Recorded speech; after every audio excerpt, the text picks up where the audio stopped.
सभी को नमस्कार। एचटेट 2022 की डेट अनाउंस हो गई है भाई, और इसकी वैलिडिटी कौन भर सकता है, फीस वगैरह सारी बातें करते हैं। उससे पहले जो नए आए हैं भाई, चैनल को सब्सक्राइब करो, अच्छी बात लगे तो लाइक शेयर करो, सूचना सब तक पहुंचनी चाहिए। Haryana teacher eligibility test 2022 information bulletin. इसमें सबसे पहले तो देखो फीस की बात कर लेते हैं। Fees structure force estate 2022।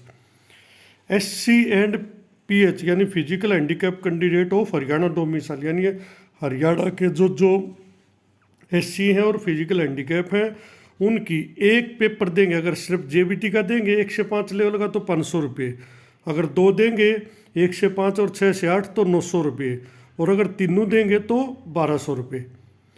और SC का तो हो गया। इससे आगे for all candidate except SC and PH of Haryana domicile.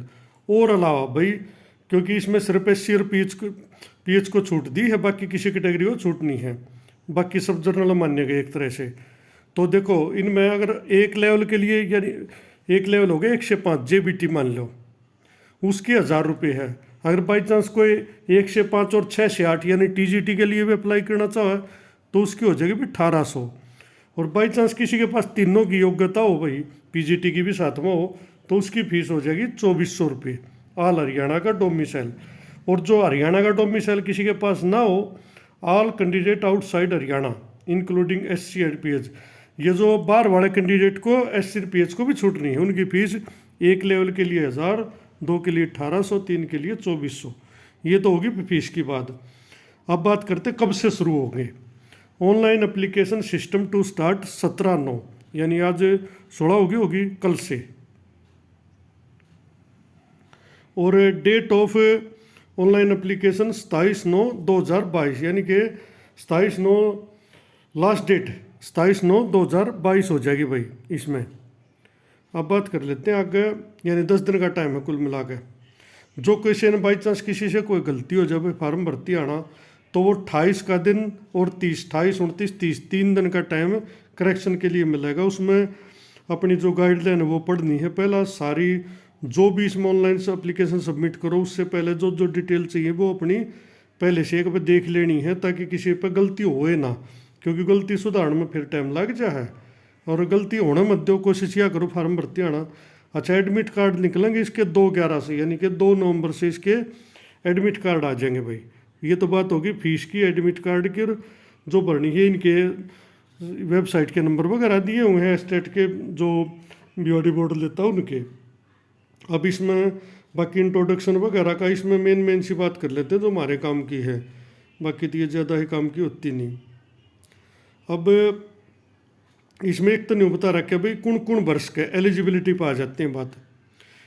All individual who possessive minimum education qualification, जिनके पास मिनिमम जो क्वालिफिकेशन वो होनी चाहिए as delineated in the service rule, जो 2012 के सर्विस रूल में होनी चाहिए, relating to the teachers for all the 3 levels available on the website of the school education department.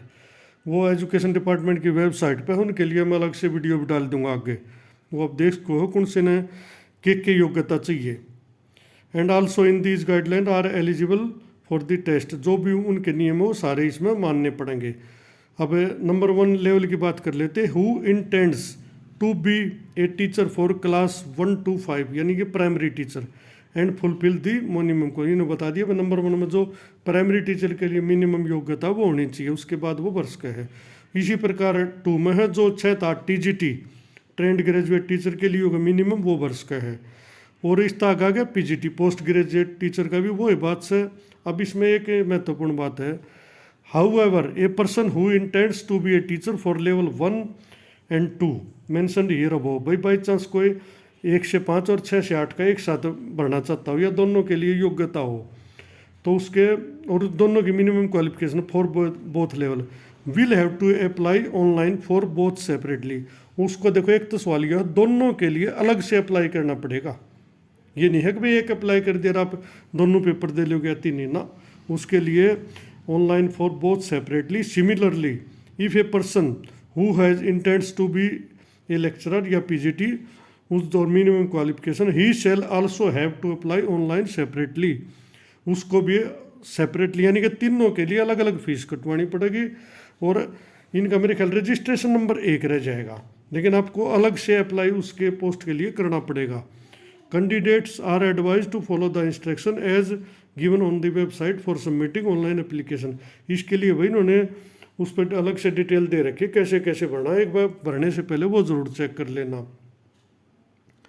अच्छा, इसमें ये आगे बता रहे कि जरूरी नहीं है कि आप ये क्वालिफिकेशन आपके पास होगी तो आपको एलिजिबल मान लिया था, उसके लिए विभाग का अलग से टेस्ट वगैरह होते हैं, उस टाइप की बातें हैं, लेकिन आपका सर्टिफिकेट मिल जाता है। अब बात कर लेते हैं सर्टिफिकेट की एलिजिबिलिटी की। एलिजिबिलिटी का सवाल बार बार आओ, मैंने इस पर पहले बताया भाई हरियाणा में 7 साल ही मानी जाएगी स्टेट की। कुछ साथी फिर भी नहीं सोचा है कि जैसे सेंटर में स्टेट की 10 साल लाइफ टाइम है तो इसकी भी लाइफ, लेकिन हरियाणा के स्टेट की लाइफ टाइम नहीं है और हरियाणा में इसकी 7 साल ही मानी जाती है। इसी के बारे में बात कर लेते हैं। Frequency of conduct of state, number of available attempts भी कितनी बार देश के है to appear and validity period of state certificate, इसमें इन्होंने क्लियर कर दिया नोटिफिकेशन में, और ये सर्टिफाइड है। The validity period of state qualifying certificate for appointment will be 7 years, यह साफ लिख दिया, ये 7 साल होगी भाई। From the issuance date of certificate, जिस डेट पे सर्टिफिकेट की इशुएंस डेट होगी ना उसके अनुसार जो उस पर डेट है उस तक 7 साल आगे चल लियो। फॉर ऑल लेवल्स, तीनों लेवल के लिए सेम है। तो वैलिडिटी वाला सवाल बिल्कुल क्लियर है, 7 साल मानी जाएगी तीनों लेवल, और सर्टिफिकेट की इशुएंस डेट से माना जाएगा जो उस पर डेट होगी इशू की। ये बात होगी। अब आगे देखते हैं। If the result of A state is revised on the part of the board, अगर बोर्ड के पार्ट पर यानी बोर्ड अपनी गलती से स्टेट को रिजल्ट को रिवाइज करता है या कोई कंप्लेंट पर रिवाइज करता है, the certificate is issued from not qualified to qualified, then validity of the certificate will be considered from the issuance date of certificate. यानी अगर बोर्ड अपने आप उसको पहले नॉट क्वालिफाइड दर्शा दे, बाई चांस कोई ग्रेस व्रेस या कोई और मैटर हो और उसको बाद में क्वालिफाइड का सर्टिफिकेट मिल जाता है, तो वो सर्टिफिकेट जो उस पर इशुएंस डेट है ना उससे माना जाएगा, चाहे वो पेपर 2 साल पहला होया हो आपका और पहले नॉट क्वालिफाइड का सर्टिफिकेट मिल गया हो लेकिन बाद में क्वालिफाइड का मिल गया हो, तो जो उस क्वालिफाइड वाले पे इशुएंस डेट है ना हम लिख दिया from the issuance date of the certificate, यानी कि जो लास्ट वाला मिला है क्वालिफाइड का उसकी इशुएंस डेट मानी जाएगी इसके केस में भी।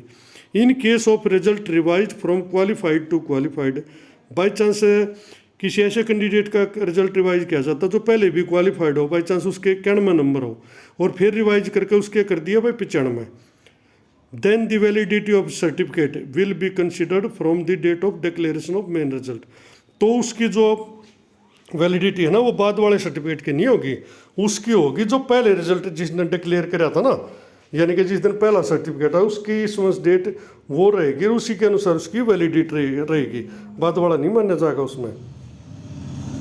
अब बात कर लेते हैं इससे अगला कॉलम जो तीसरा है, there is no restriction on the number of attempts a person can take for acquiring state certificate, यानी इस बात पर कोई पाबंदी नहीं है, कोई चाहे जितने अटेम्प्ट दे सके है, स्टेट टेस्ट चाहे कितनी बार दो, जब जब हो चाहे हर बार भरो, इसमें कोई इन्होंने ये बताया इस लाइन में।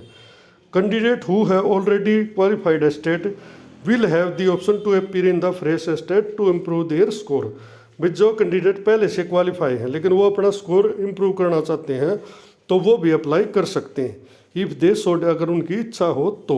एक बात यह होगी क्लियर भाई, if the result of state is declared late, अगर स्टेट का रिजल्ट लेट आता है और revised on the part of candidate, और कैंडिडेट के पार्ट पर उसको रिवाइज किया जाता है, then validity of the certificate will be consider from the date of declaration of the main result. इसमें एक बात और क्लियर कर दी, अगर कैंडिडेट के पार्ट से वो रिजल्ट रिवाइज होता है या उसका सर्टिफिकेट दोबारा आता है तो उसकी जो इशुएंस डेट नहीं मानी जाएगी, उसकी मानी जाएगी भाई जिस दिन रिजल्ट डिक्लेयर होया है।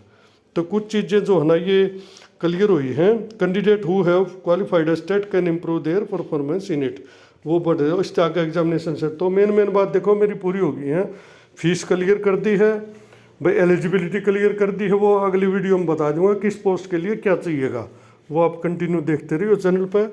हरियाणा फाइज चैनल है, फ़ोन नंबर 74 040 16 200। अगर कोई डॉक्यूमेंट इस प्रकार का हो सेंड करना हो तो कैन व्हाट्सअप।